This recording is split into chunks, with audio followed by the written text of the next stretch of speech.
regions. With this conference also connects young people from several and different places, such as Tunisia, El Salvador, Nepal, the Philippines, and Ukraine, forming a network of students who are the next generation of scientists. The spirit of innovation and collaboration doesn't stop in the face of the major threats that are facing the planet. The Asia-Pacific Conference of Young Scientists 2021 is a great example of universal resilience because it brings together a network of young people who participate in the construction of the future. Before concluding these words, I would like to acknowledge the collaboration and company of the National Network of Youth Activities in Science and Technology, the Universidad Popular Autónoma del Estado de Puebla, the corporations Desarrollos de Ideas Mexicanas, the Hermosillo Convention and Visitors Bureau, as well as the professors of the University of Sonora. Thank you for your effort and participation. I also thank Unison TV who are helping us with the recording of the event. We trust the young people and their professors, and we believe in the transformative force of the science. Otherwise, we wouldn't be here. Welcome to all of you. At 6:35 a.m. local time in Hermosillo, Sonora, Mexico, on September 27, 2021, the 10th Asia-Pacific Conference of Young Scientists is formally inaugurated. Welcome to all of you to Sonora.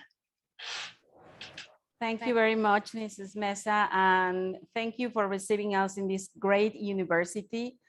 And thank you, all of you, for being part of APCYS 2021 opening ceremony. And don't miss any part of this great program we have for you. Start with the first conference by Dr. Paul Zavala.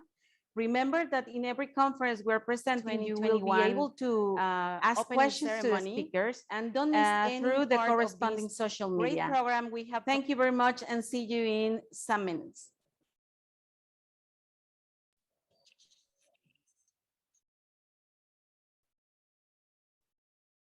For you, start with the first conference by Dr. Paul. Hi, everybody. Thank you so much for being here and for being witness of the opening ceremony. So just to let you know, we already closed the transmission for the opening ceremony, and we will continue with the conference of Dr. Paul Zavala about nanomedicine and nanotechnology. And the idea is that you can stay here. We will start in like 10 minutes, 15 really. So if you want to keep here in this meeting, it's amazing. Or if you need to do something and just enter again, it's okay. And this is the time also for all your students and all the participants that want to join us in order to have the possibility to ask questions to the speaker and to interact with him. So I hope that you have enjoyed a little bit the opening ceremony. It's a little bit different by the experience in Zoom, but as soon as we close the activity with Dr. Paul, you can see all what happened by our social media. So thank you so much. And I will be here. So if you have any question, any doubt, I will be here to support you. But please, we will continue with your microphone off. And if you have any question, just let me know. Thank you so much for your collaboration.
Dr.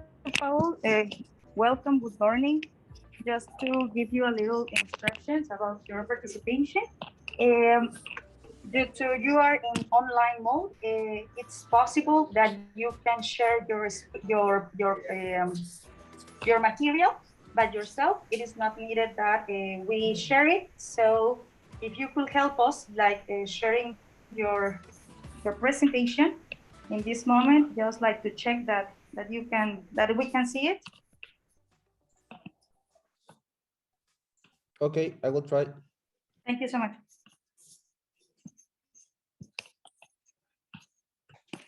Perfect. Just let me check it with the people.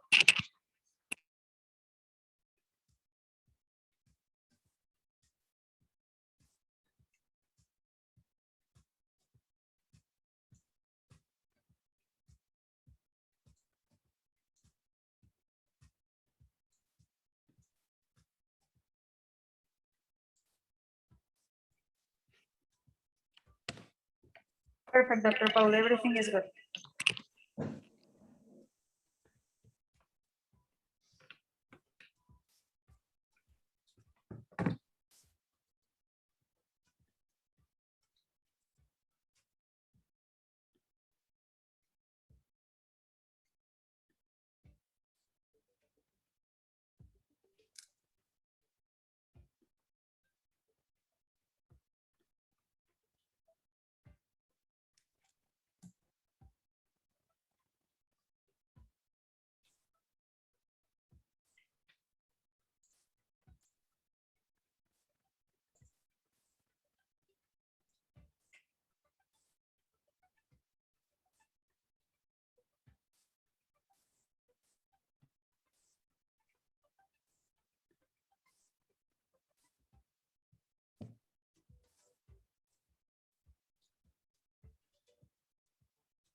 Paul and all the audience, just to inform you, we will start in 5 minutes. So, as soon as we have the sound for the cabin, I will let you know in order that we can start. Okay. But also, you will receive the back sound from our master of ceremonies. So as soon as they said your name, you can start without any problem. Okay, thank you. Thank you to you.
Hi, everybody. It's me again.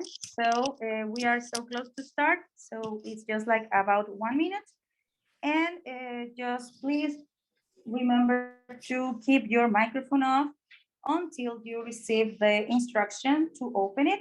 And for Dr. Paul, just to remind you or to give you the information about your participation.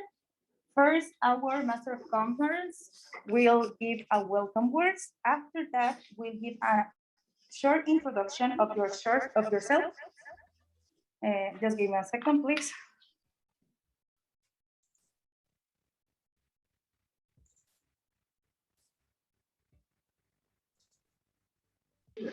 And finally, after the short introduction of your participation, Dr. Paul, you can start. So as soon as our Master of Conference ends and give the mic to you, you can start. So thank you to everybody. Please keep your microphone off.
We are very excited to receive you at the Asia Pacific Conference of Young Scientists APCYS 2021. My name is Jimena, and I will be joining all of you throughout the week. Today is the first day of activities, and we're very honored to welcome Mr. Paul Zavala, who will talk about nanomaterials in the medicine field. Mr. Zavala is a PhD materials engineering professor at the University of Sonora, with over 7 years of experience in research and teaching. He is the head coordinator of the Bachelor of Science in Materials Engineering program for the 2016-2022 period.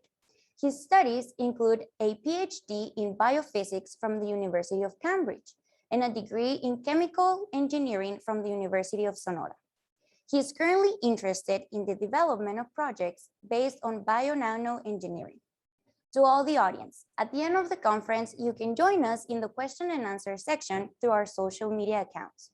Mr. Zavala, the mic is yours.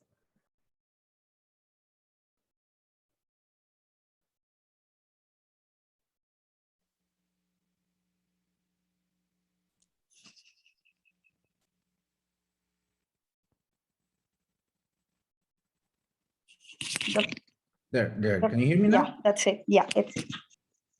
Perfect. Sorry about that. Thank you very much for the kind introduction. And thanks. First of all, I would like to take these conferences for the kind invitation that they give me. And well, thank all of you for being here. Well, for me this morning, probably for you it's quite late now. As the introduction said, I will talk about nanomaterials in medicine, and particularly what is known as nanomedicine. Well, from that point of view, when I was younger, like close to finish high school and getting to the university, I was a little bit on the size of what I want to do with my life. I have I don't know how to say it, a knack, a kind of ability with chemistry and physics. And that, like maybe a lot of you are kind undecisive right now. want have this feeling like maybe I can be a medic doctor, you know, like cure people and everything, especially all these new series like Grey's Anatomy and stuff like that. But I don't know, I was feeling like I want to make something more, I don't know, how can I say this, like scientific. So I was thinking about, well, how can I use chemistry, physics, biology, and applying to medicine? So working with this, learning from here, reading from there, I get into the account of the fields of nanotechnology, in particular, the materials in nanotechnology. So what is nanotechnology? Nanotechnology is a field that is growing with the time. It has already, it's a few decades of let's see, industrial and commercial application.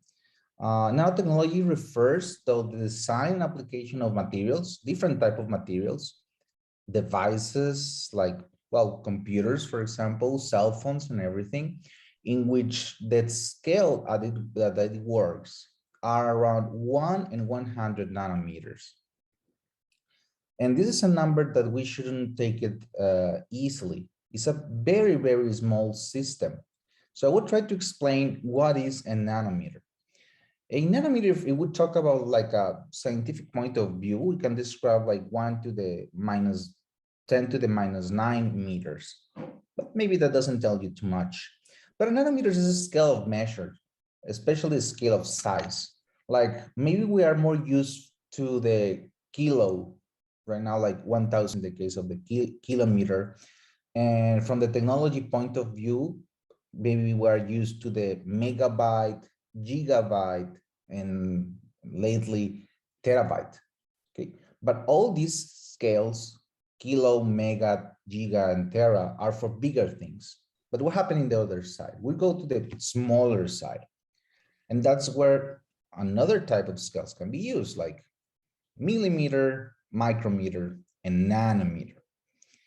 So just to give you an idea, all of us live in a macro, what is known as a macro world, usually with the unit of scale of meter. Like, for example, this is me. Usually I'm standing. So right now I'm sitting in a chair, but I'm a little bit fat, my glass and everything. I measure around 1.75 nanometers, sorry.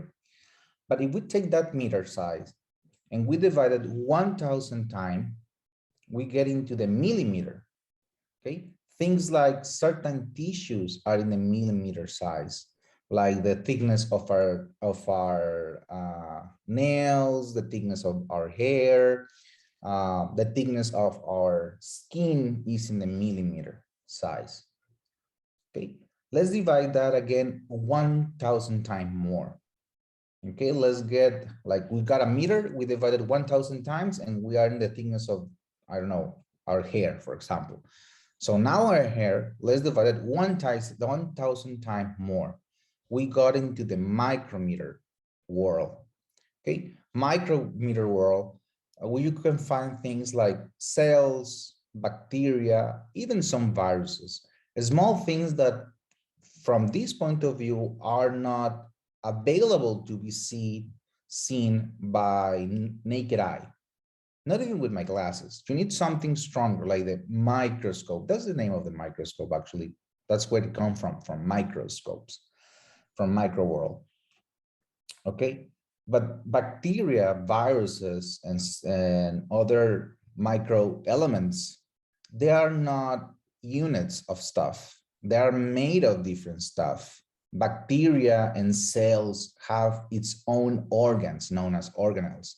Like they have their stomach, they have their own skin, they have different things that are even smaller than those. That's why the need of divide the micro, okay, another 1,000 times. And that's the scale when we reach into the nano world. Okay, nano world is used to measure these things, like, for example, in bacteria and in cells, like the proteins of which the bacteria is made, the cell membrane, DNA, and even in the smaller scale, you can find molecules like the sugar that the cells eat, the lipids from which the cell membrane is made. And even here in the corner, you can see one of the smaller molecules from live water in this case, that is like 1/10 of a nanometer. So just to give you an idea what we're talking about with nano, something that is quite small, specifically from the biological point of view. Okay. Well, oh, sorry. So what about this nanotechnology? We know that it's smaller already. Maybe some of you have heard about that, oh, the nanotechnology is the future. No, it's not the future. It's already in the present. It's evolving quite fast, but it's not the future.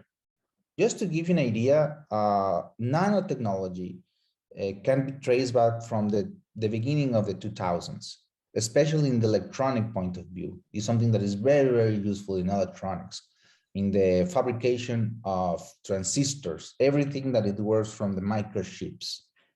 Well, maybe now nanochips, I don't know. Like, for example, in 2013-14, the transistor size was around 20 nanometers. Okay. 2015-16, 10 nanometers. Right now, the most update microchip technology is in the range of 5 nanometers. Okay, just to give you an idea, 5 nanometers, that's around 50 molecules of water. It's really, really small. Okay, and it's not planned to stop there.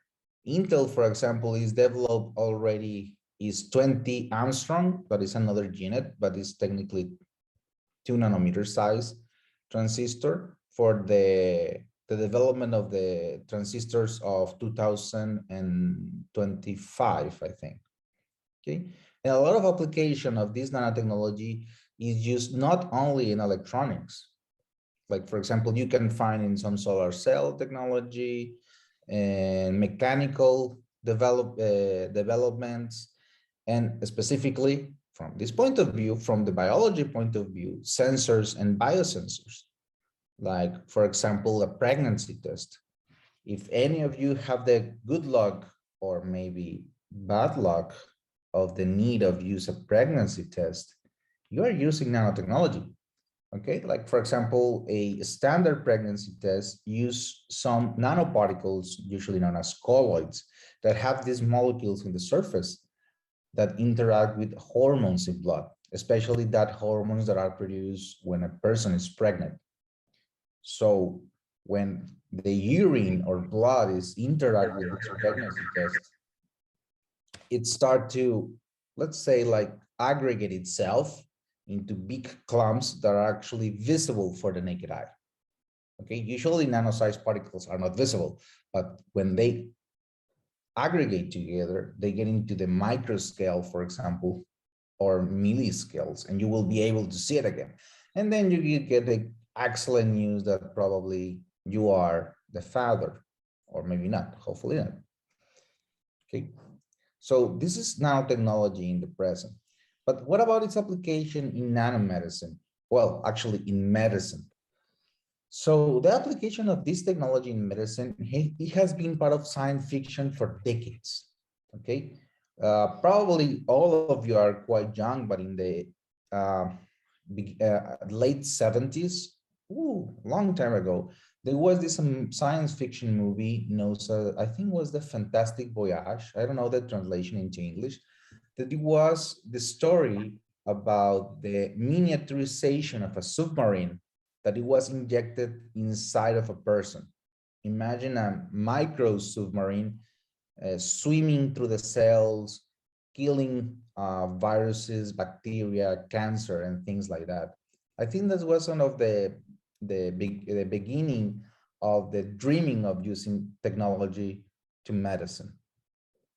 Okay, but now with the creation of this technology, nanotechnology, we left behind a dream and start applicating this technology in medicine, usually known as nanomedicine.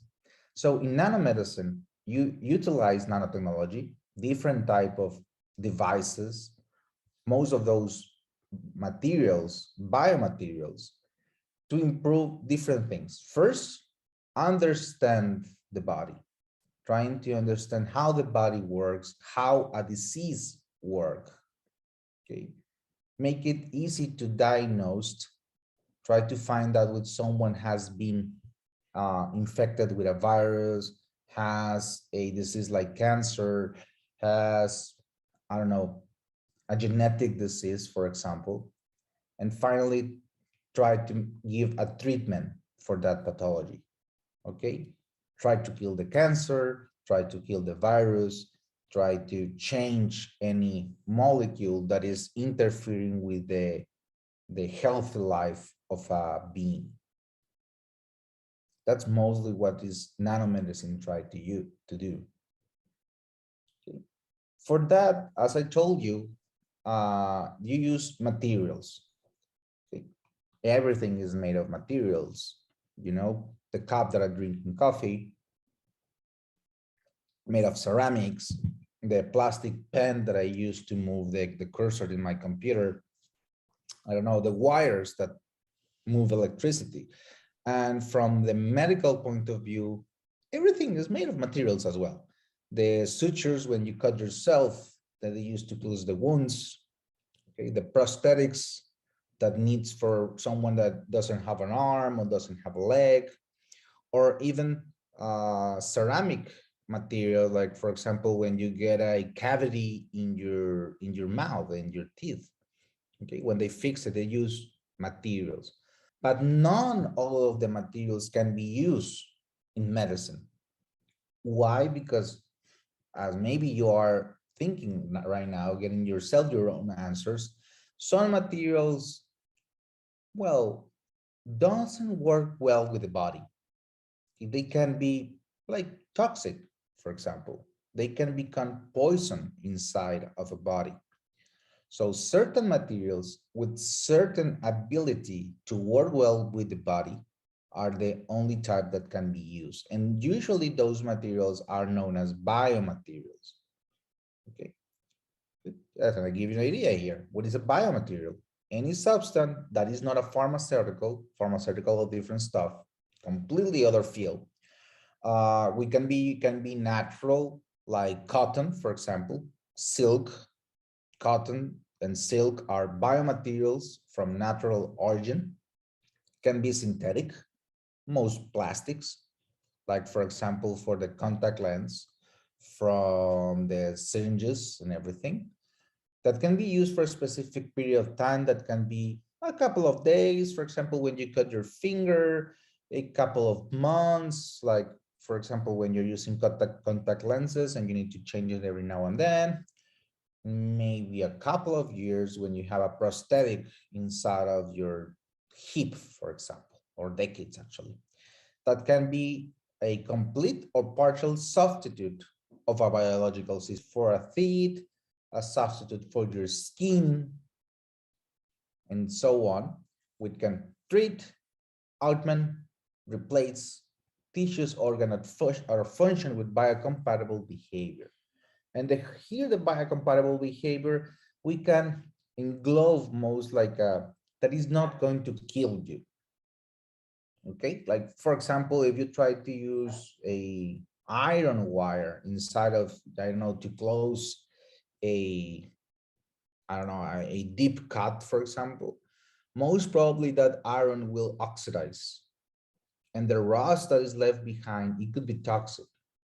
Okay.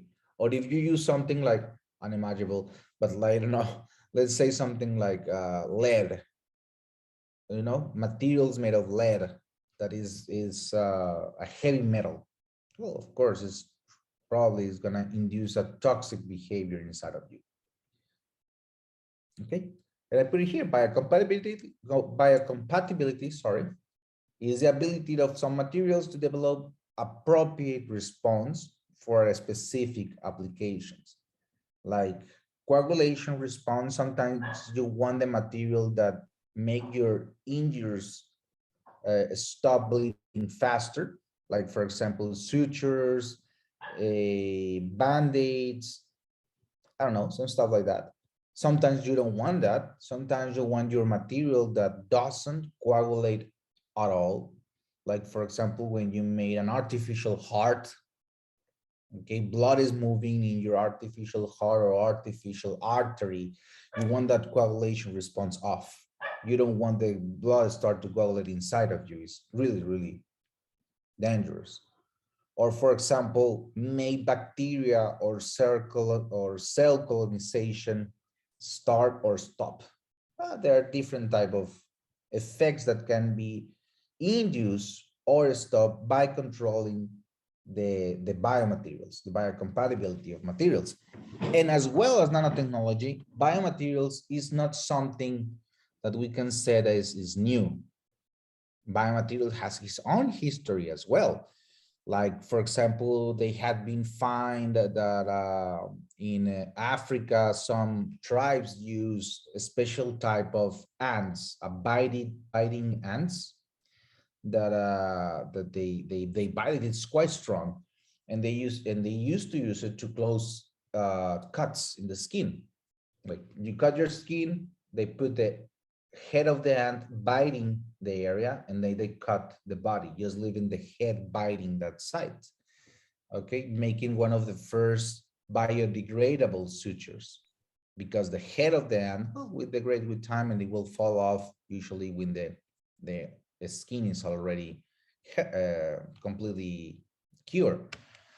From the other point of view, like for example, here in Mexico, they have been found that the Mayans used to use shells from oysters and stuff like that as bone substitutes from there for its teeth, especially. And usually with time, maybe you have heard about the wooden legs, the thing I forgot the name in English that the pirates used to use in their romantic history, and even the development in artificial organs. Okay, right now, of course, we have upgrade too much about that. We have artificial like legs, sorry, my kid, internal bone structures. And this big thing that this guy is using here is one of the artificial kidneys. Okay, for a person that the kidney doesn't work, they have all this equipment to make the work of the natural one, that the natural one is the size of this, probably smaller than my phone right now, like this size. So it's quite big.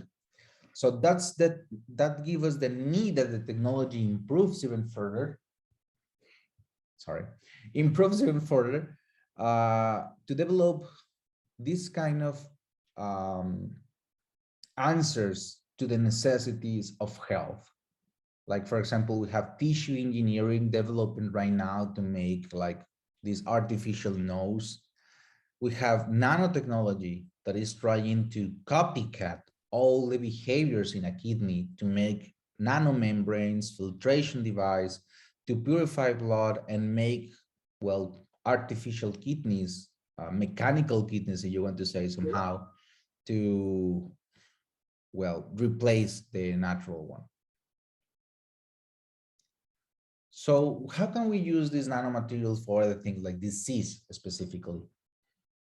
So some diseases are really difficult, especially those that are produced by bacteria, viral diseases, like, well, right now in the worldwide, we have this viral war right now, and even cancer. And the problem is that for all this,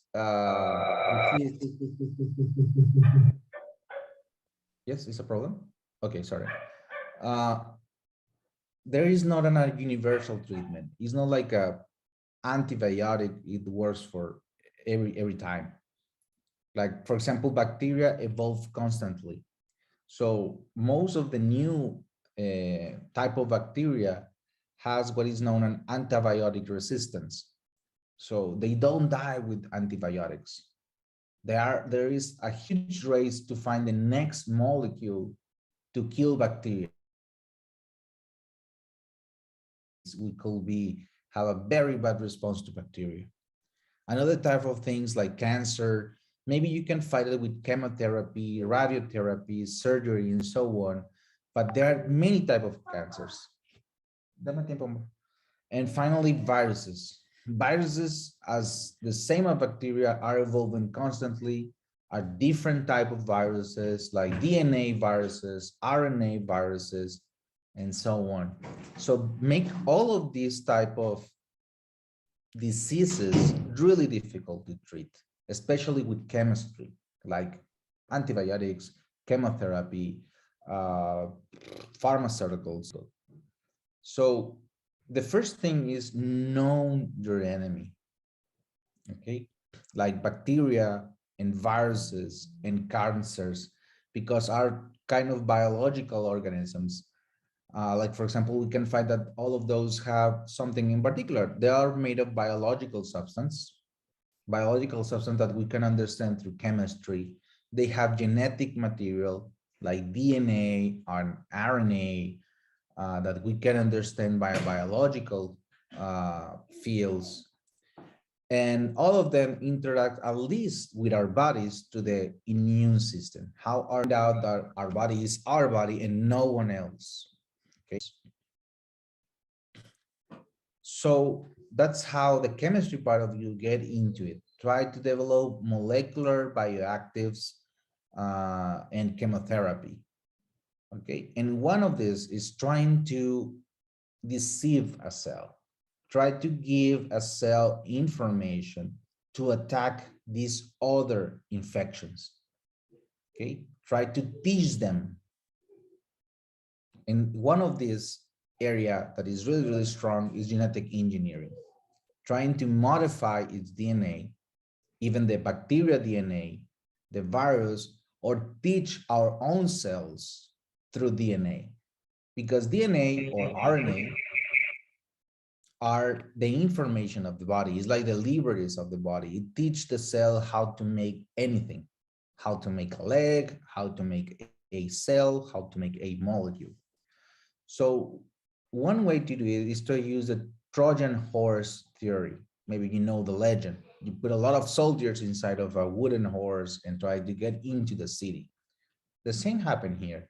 Try to deceive a cell, our human cell, and introduce genetic material, artificial genetic material, to destroy its defenses and give the information how to teach them to attack a bacteria, attack a virus, or even attack a cancer cell. And for example, here, like use a fake DNA, an artificial one with our own structure, to get into the cells, into the ribosomes. And these ribosomes forget about the original DNA and start making these kind of proteins. And in one of these projects, we use this type of DNA, a synthetic one, small pieces of fragment of DNA that we try to follow inside of the cells. So what you can see here is just a fragment of DNA in which in the X part of it, we have two different things. We have a methylation and we have a fluorophore that make it visible through the microscope. Get me, oh, sorry. But for doing that is not easy. You know, our cells, human in this case, have evolved as well against viruses, against bacteria, and trying to stop DNA to get into the cells. So we need something that make it easy to deliver this DNA inside of the cell. This kind of technology in the nanomedicine is known as drug delivery systems.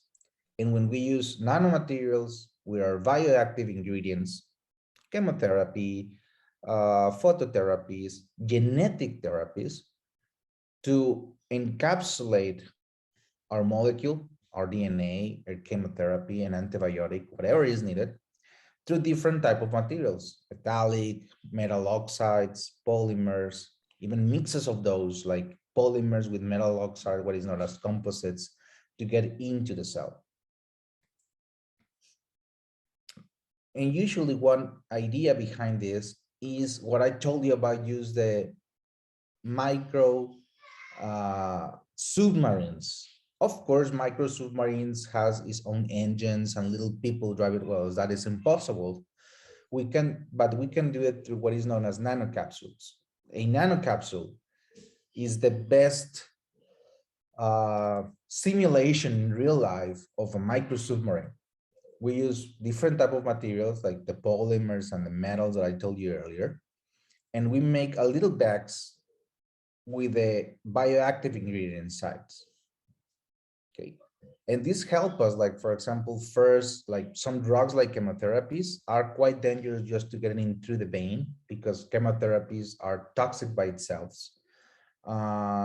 Some nanoparticles or molecules can have a very high reaction when they are introduced. Like for example, using some biological ingredients can give you a allergic reaction.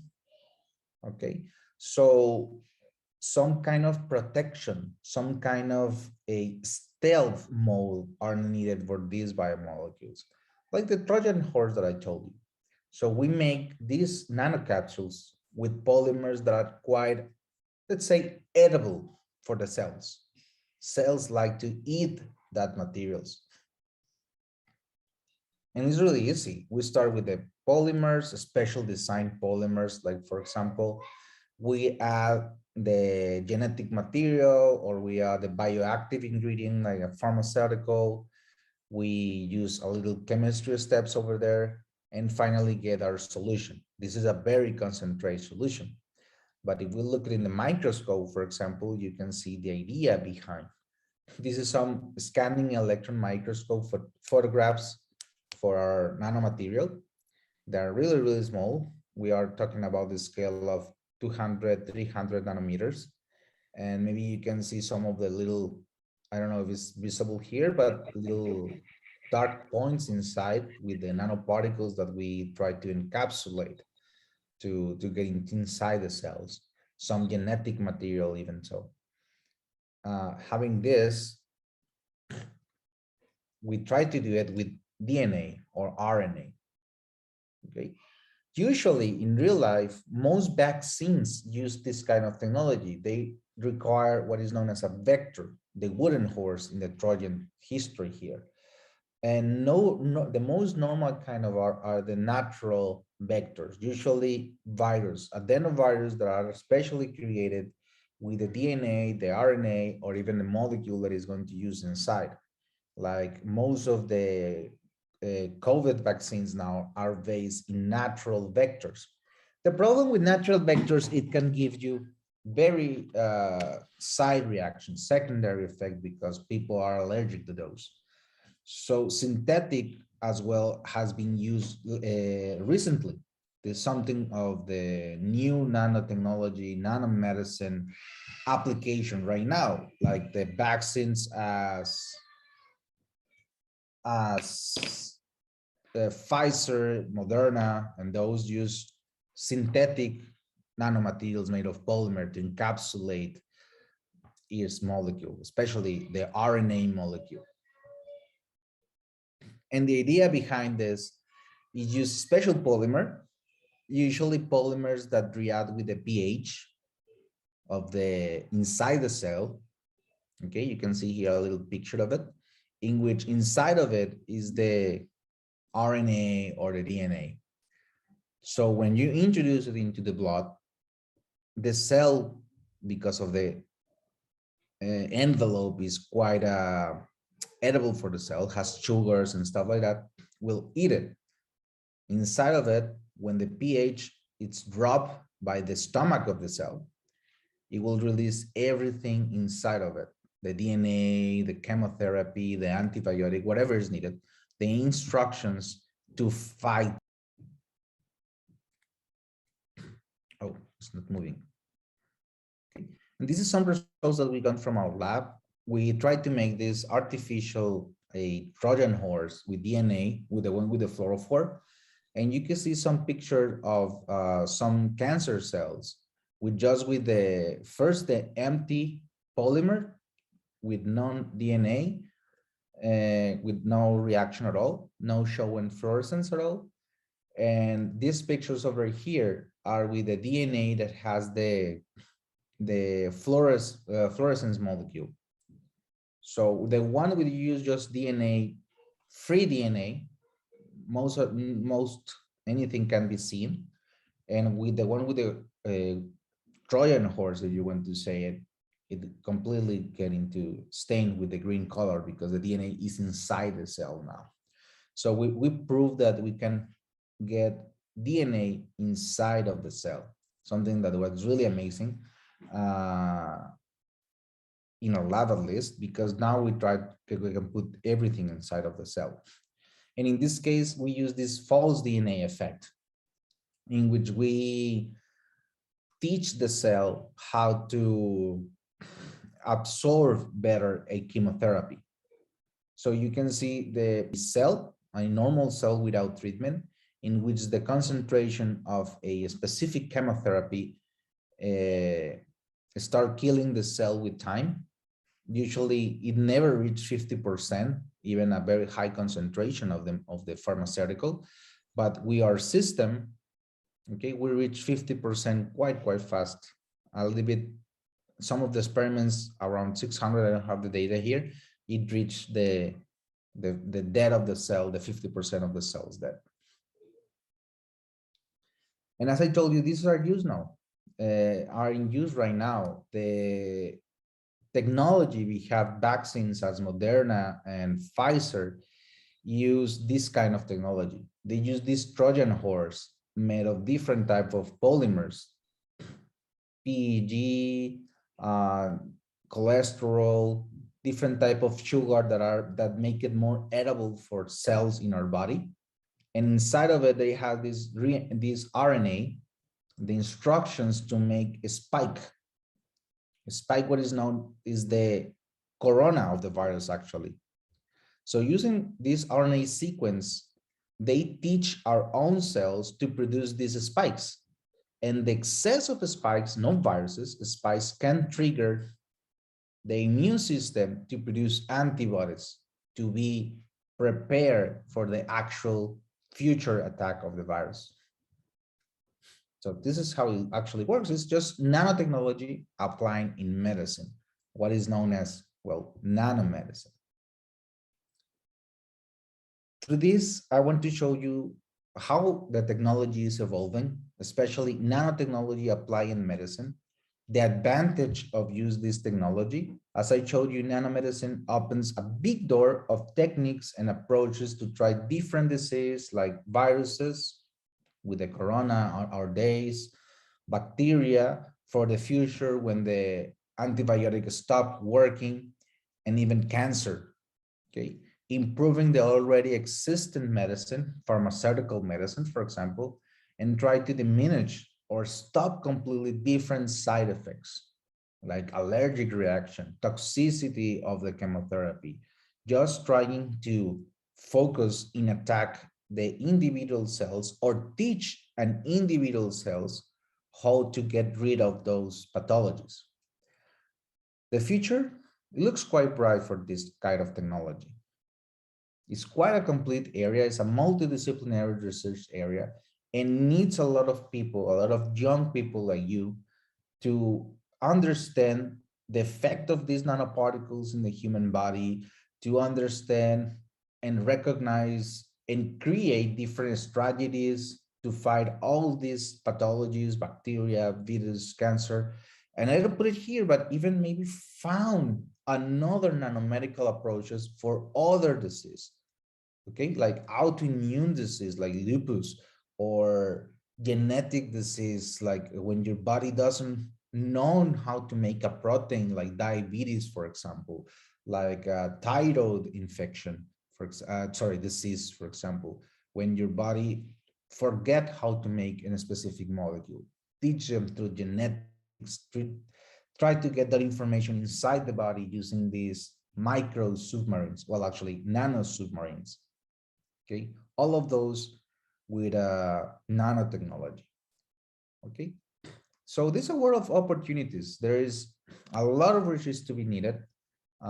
In Universidad de Hermosillo, an early was presented, we have different programs based on this area: material engineering, biomedical engineering, and of course, a lot of postgrad around the world that you can find in different countries.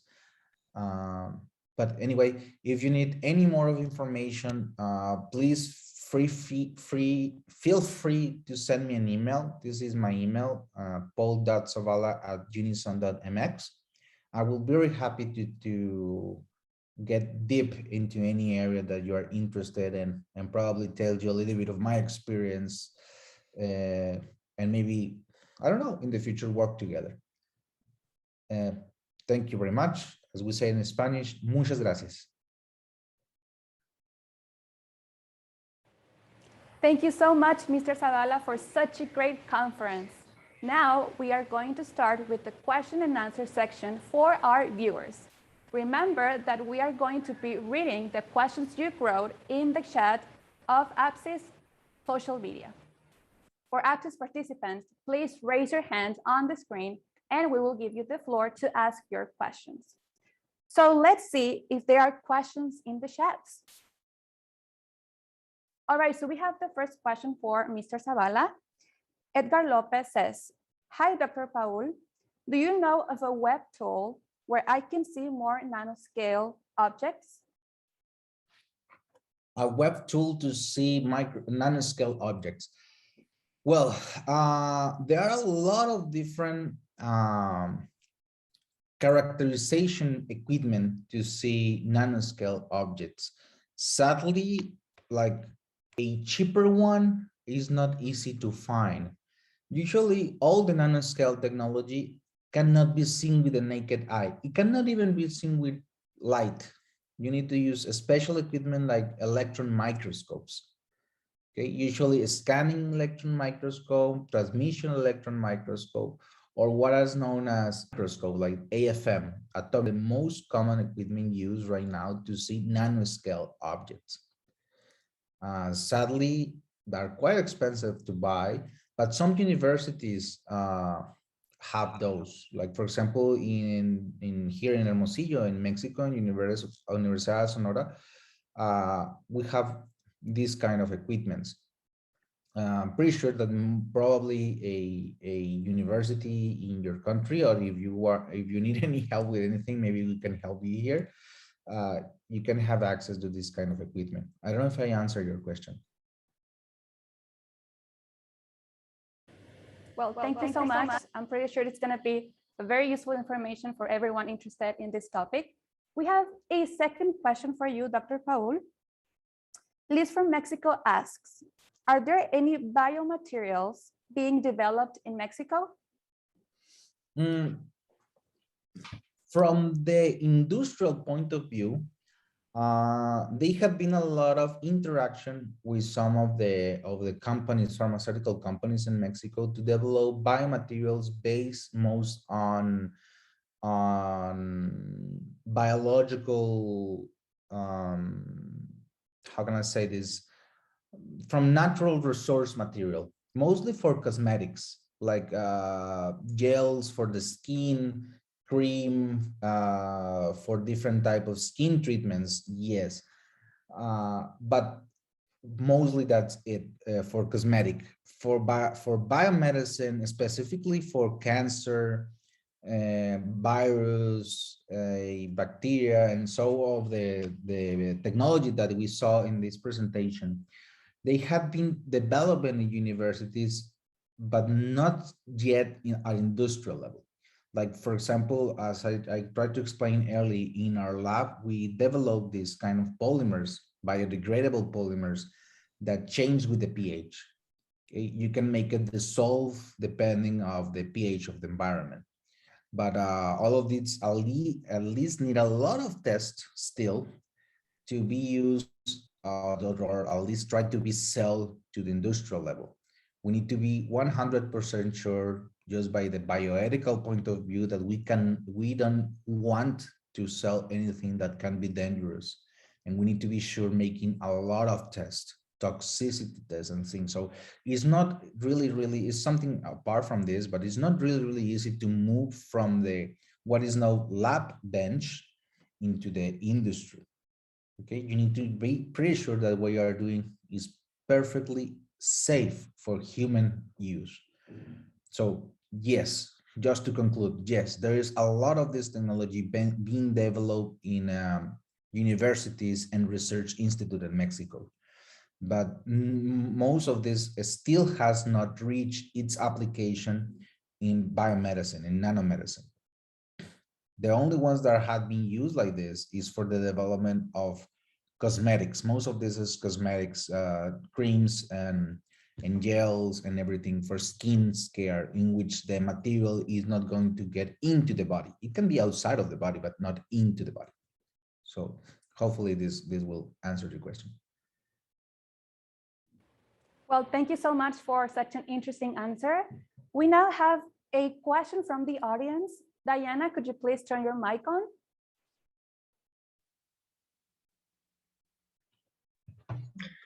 So graphene is the most popular nanomaterial. So is graphene used for nanomedicine? Okay. Yeah, graphene is quite popular. The problem with graphene and carbon nanotubes, for example, is another material that is quite popular in nanotechnology, in general nanotechnology, with its application in electronics and solar cells and things like that, is like still we are not 100% sure that it's safe to use in biological beings, not even humans. I can say in a dog or something like that. It's not 100% sure. Like 50% of the publication will tell you that it's safe, 50% tell you that it's toxic. So its application in commercial level, like you will find right now a treatment based in graphene or nanotubes, I think is not available right now. But a lot of technology, basic research level, have been focused in trying to use graphene, maybe not like for treat disease like bacteria or viruses, but to develop devices, bio devices, like the artificial kidney that I talked earlier, because the graphene structure, like the assemble of the molecule, looks like a filter with pores, with nanopores. So this kind of net of carbon atoms can be used to filtrate blood, for example, to separate different type of contamination in the blood. So a lot of research has been done trying to improve that behavior without producing any toxic effect. So yeah, it has been used, but mostly for the fabrication of devices, not for treatments, like virus, bacteria, or cancer. There are some papers, but no come to my mind right now, like a very specific one. But as far as I know, its application is mostly for device, electronic and microfluidic device for filtration.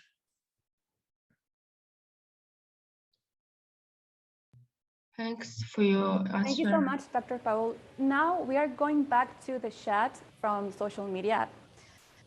We have a question in YouTube chat that says, "Hi everyone, what is the main challenge for the nanotechnology for the next 5 years? Greetings from Mexico."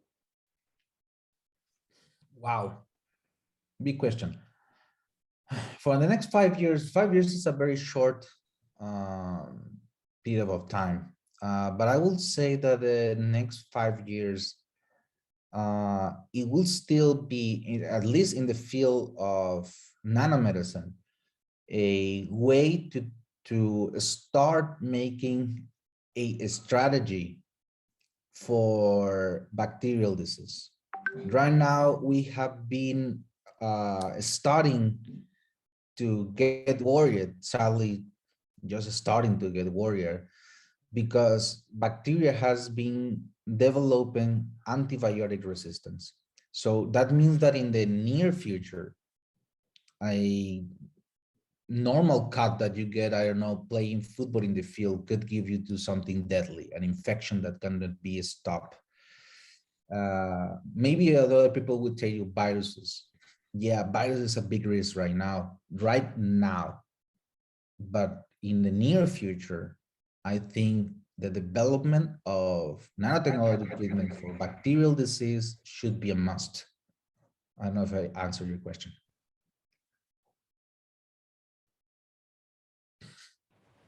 Well, I think we have been learning a lot today. So we have another question here in Zoom chat that says, can you comment about traditional nanotechnology from Mexico, please? Traditional nanotechnology from Mexico? I think traditional nanotechnology from Mexico. Interesting question. I don't know, we can say traditional nanotechnology because traditional sounds like something that has been used like years, centuries, or decades, or maybe. But as far as I know, from the history point of view, nanotechnology has been used as, how can I explain this? Well, without knowing, like when you do something, but you don't know exactly how it works, but it works. So it has been used, like, for example, extracts of different plants. Like, I don't know if you are familiarized with the plants in Mexico. There are like a lot of different type of cactáceas, like saguaro, like nopal. These plants that have spikes. And usually these kind of plants have its own, well, the blood of the plant, I don't know how to say it in English. The blood of the plant is made of this gel behavior. And it has been used in different type of traditional medicine for stopping blood coming out when somebody cuts, for like a homeostatic. And this kind of web of molecules that this plant produce are very useful. We interacted with the blood, making clots faster and things like that. Maybe, I don't know if you mean with that of traditional nanotechnology in Mexico. Apart from that, if we want to say about traditional nanotechnology, probably one of the funniest thing that happens, like a couple, I think a decade ago, was this research group in a city known as, named Guadalajara in Mexico, quite popular because of tequila. And they make nano diamond films using, so I don't know if that can be recognized as additional nanomedicine in Mexico. Sorry, nanomaterial in Mexico, using tequila for making nano diamonds. But I don't know if I answer your question.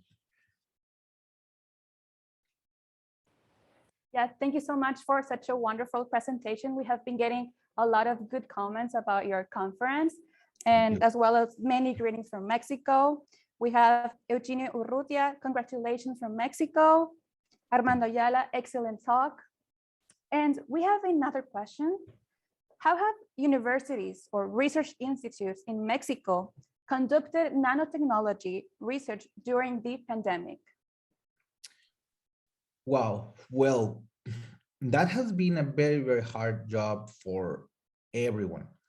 Pandemic time has been a big, how can I say this, dead time for almost every university, I will say, in the world, not just Mexico. But the work made by scientists, by the students, graduate students, even bachelor students, I don't want to say the necessity, but we can say like the hunger for knowing more has been keeping us trying to find our more solutions. As well, just for Mexico is something that it cannot be seen like that, because this kind of research is worldwide research. So at least in Universidad of Sonora, and I'm sure that a lot of universities in Mexico, is working with a big web or net of a communication with other universities, like collaboration with universities in India, in Japan, in USA, of course, in Spain, in Germany, and so on, to try to non-stop this, even through the pandemic. Maybe doing maybe a little efforts from the point of view that we are not have the complete access to our lab and doing like that, but doing different parts, like, you know, I'm gonna make this, you're gonna make that, and we're gonna help each other to keep moving. Don't stop, keep moving. And from our point of view, of course, healthy security behaviors, mask, uh, clean the hands, trying to keep the minimum amount of people needed to the lab to work properly. But yes, it has been a very, very sad time to all of us. I think in the world, sad time, very, very sad, because family goes um, because of the disease, friends, professors that used to work with us in the lab, they will never come back. This is something sad, but we can, I think the best we can do is keep improving this technology, try to find solutions, not just for today, but for in the future. If this happens, we will be better prepared with more advanced vaccines, with more advanced treatments, not only for viruses, as I told you, for cancer, for example, for a, I don't know, different things that are already a problem in health. There are different health issues right now. So yeah. Thank you so much. Once again, we are getting many nice comments about your conference. We have a comment from Miwa that says, thank you very much for a wonderful presentation, as well as from Nikanoro. Thank you very much for such an insightful presentation. And we have this interesting comment as well that says, I read that Maya era people were able to synthesize nanoparticles. Maya blues being found to comprise of nanosepulite and indigo. And this comment comes from Adhikari. Oh, that's really interesting. Yes, as I told you, when they asked me about traditional nanoparticles, it has been known that a lot of our ancestors, not only in Mexico, in the world, has been using nanoparticles without knowing. Another example of this, maybe no imagine nanotechnologies, but if we point from the human history in technology, the use of color glass for churches, for example, in the Middle Age, or a different type of or iron work for swords, even in the past, in the Iron Age, for example, they used to complement their cooking recipes, if I want to tell it somehow, with very fine powders of gold, of silver, even some minerals that they didn't know how they have. Like, for example, in India, they used to make special iron ingots to make very, very powerful swords known as Damascus swords. And they used to increase the mechanical properties of their swords by adding a vanadium minerals, nanoparticle, well, kind of nanoparticles, ceramic vanadium nanoparticles into their ingots. And they didn't know they had vanadium. They didn't know vanadium exists. They just find out that using a special type of powder, they make it more stronger, more resistant to corrosion and stuff like that. So there are a lot of examples in a lot of cultures when they use different type of fine powders, like to trying to improve properties. And until right now that we have this kind of technology, like the microscope, electron microscope, and we are able to see what they were made of, like oh, look at that old sword that was in a museum for I don't know, 5 centuries, it has nanoparticles.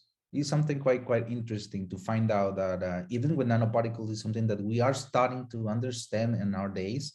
It has been used a lot of time from a lot of centuries before. That's the thing was like we haven't been able to understand until we develop the technology to actually see them. So it's something that is really insightful as well. Like we cannot believe in something until we can see it.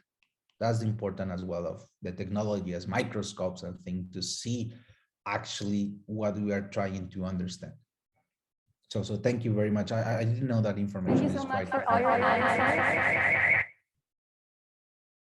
Last question from Liz that says, in your opinion, which has been the most fascinating development in the world regarding biomaterials? Regarding specific biomaterials, I think there's a very interesting story about one of the first biomaterial that was discovered. It's not the modern material, but it was one of the first material that was discovered to have biocompatibility. And that material, from the historical point of view and from the scientific point of view, was the one that opened the door to understand that we can develop all of this technology for our days and the future. And this is a story about the one polymer known as polymethyl methacrylate, PMMA.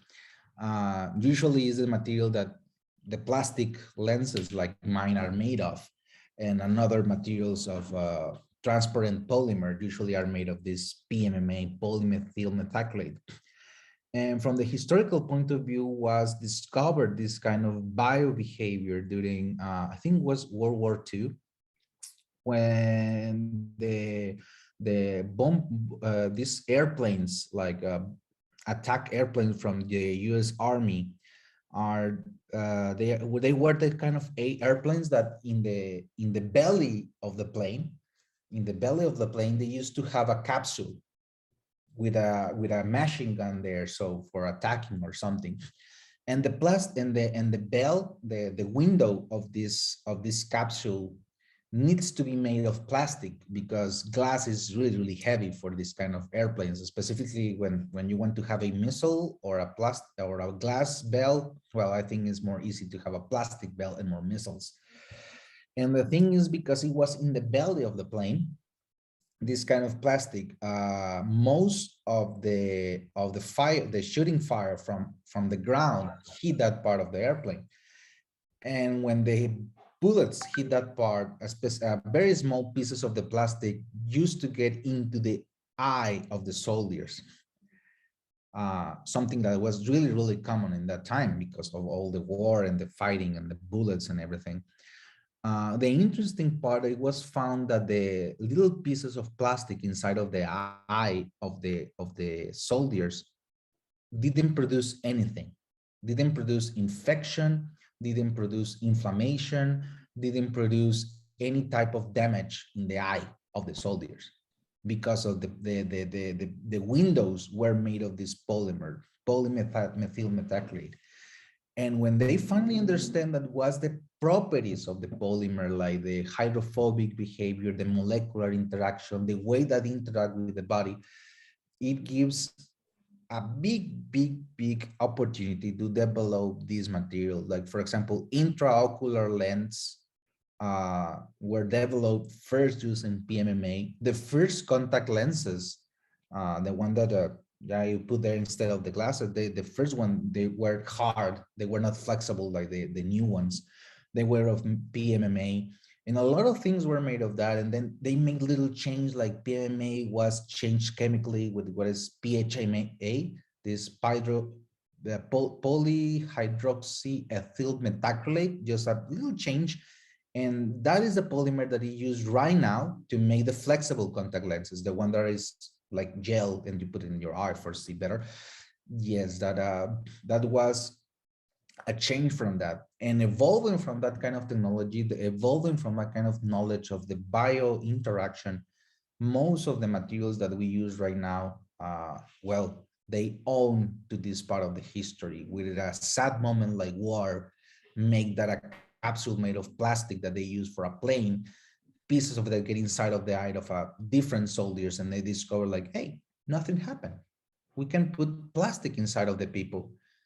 Well, at least this specific type of plastic, and then it grow out. So I think was one of the most amazing discoveries in sad times to open the world to the modern biomaterials. Well, Dr. Paul, we have been fascinated by all of your answers and all the information you have been providing to us throughout this conference. I don't know if there's something else you would like to add or comment to end this conference. Well, just something small. Well, small for me, but I think hopefully it's going to be big for you. I am, how can I say this? I don't know you personally, but I feel very proud of you as young people who are interested in this big in science. And I don't want to ask you to go into the biomaterial field. I will be very proud if you do, but knowing that there is people interested in keep the humanity and science evolving and find solution to them makes me really happy. And I want to congratulate your effort, and please don't miss this opportunity and keep learning. Keep using your imagination, your creativity, and make the world a better place step by step. That will be everything. Thank you very much again. Well, this leaves me nothing more than to say thank you. I'm pretty sure we all have learned a lot today, and it's just the first day, so imagine. I'm pretty excited for the next days to come. So thanks a lot to Mr. Zavala, and thank you to everyone for watching and being with us today. Don't forget to join us tomorrow and enjoy this exciting program that we have for you. We will start tomorrow with the conference titled Open Source Software as a Key in Humankind Development by Mr. Gustavo Munoz, and don't miss the team leader session too. So we hope you have a nice rest of your day, whatever part of the world you are in. Thank you so much once again, and we will see you tomorrow. Bye.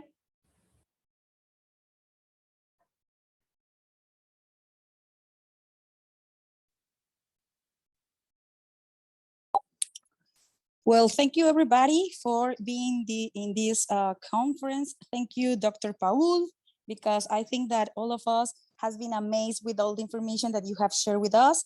In this moment, we close the session in our channels, but if somebody wants to say something to Dr. Paul by now in our meeting of Zoom, you can open your microphone and say something.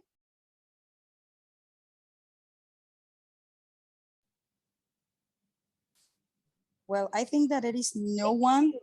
Okay, perfect.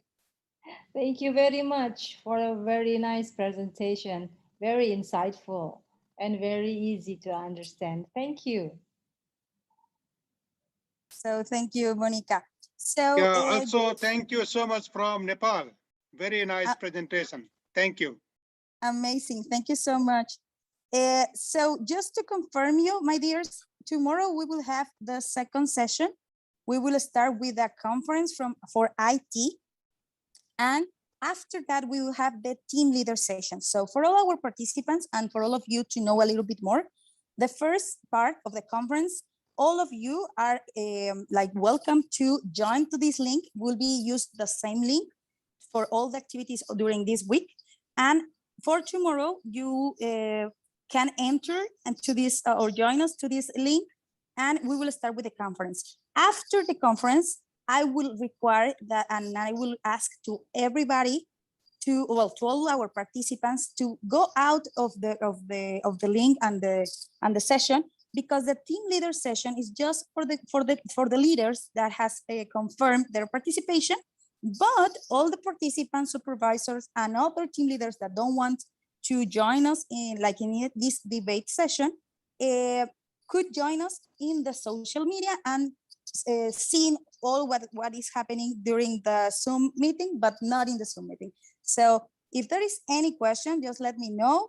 But I really, really appreciate your support. I think that in some parts are really late, but I hope that you have enjoyed the activities for this first day of APCYS 2021. Perfect. I am receiving just let me check it the chat because some people is writing here. Okay, perfect. So Dr. Kuhn is, thank you very much for a wonderful presentation, Professor Paul from Cambodia. Okay, and thank you so much for the insightful and far-sighted session from Adriano Cordero. So thank you so much. In this moment, we close the activities and see you tomorrow. Thank you. Rest.